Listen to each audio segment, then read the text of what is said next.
Alrighty, people out there. So again, one of the questions that I get the most is, hey, how do you regap the rings for the 2.5 swaps?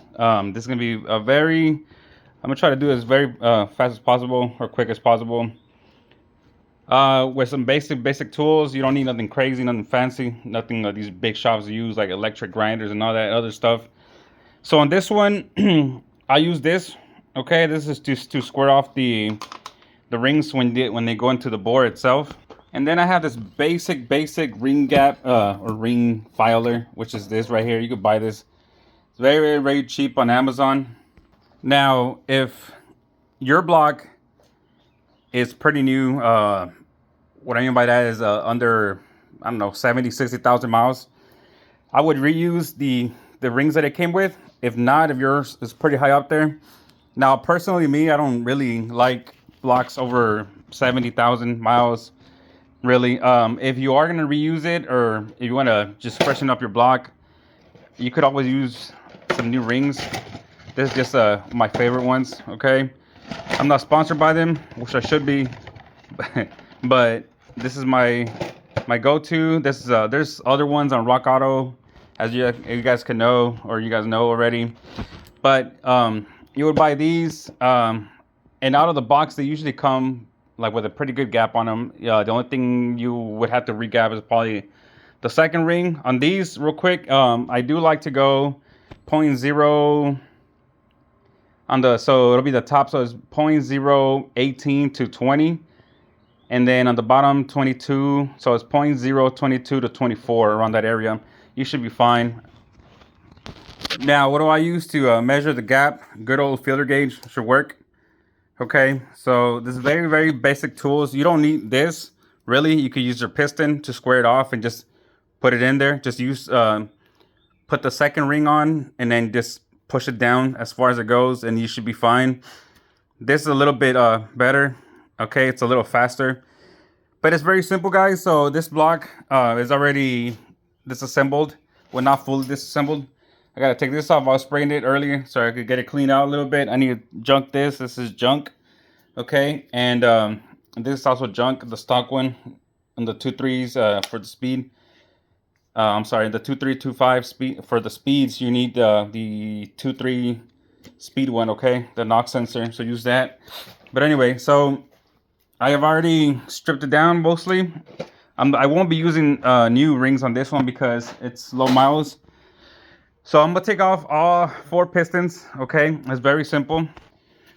So the first thing you wanna do, obviously, is take all the bottom off, which is the oil pan, the oil pickup, okay, that goes here, then in the balance shaft. Usually, I like to do the balance shaft delete on these.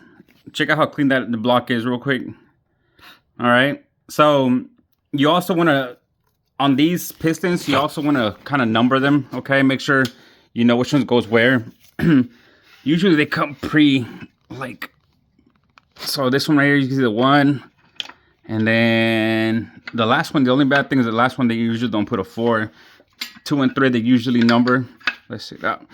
Yeah, so you see, so it says 2, 3. The only bad thing, like I said, is the last one. The last one, for some reason, they don't number. Anyway, so just number it before you take them all apart. I like to put them just like this. So 1 and 4 will be down. Okay, and then get yourself E, I think, what is it, 12? Should be E12s, okay? So take these off and then slightly take them off. Oh, sorry, I can't.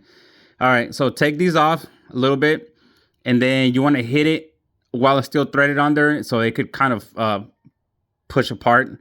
Once it push apart, then continue to remove these. So it's kind of hard to do with one hand, so let me see if I can do it real quick.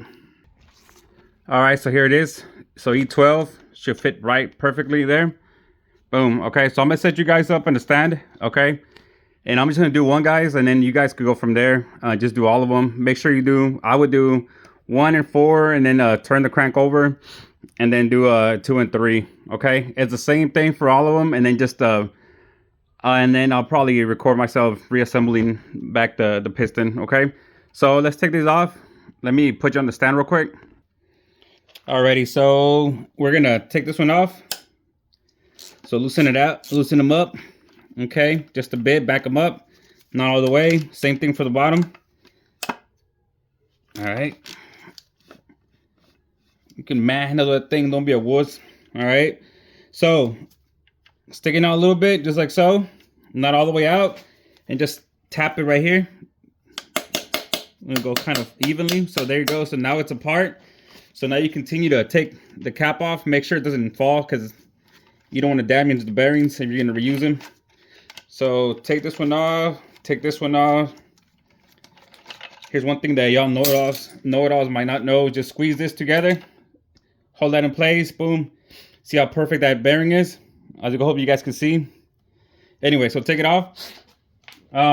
Put it aside somewhere. Make sure you have them in order. And now I would do maybe 2 fingers just like so. And just push it all the way through.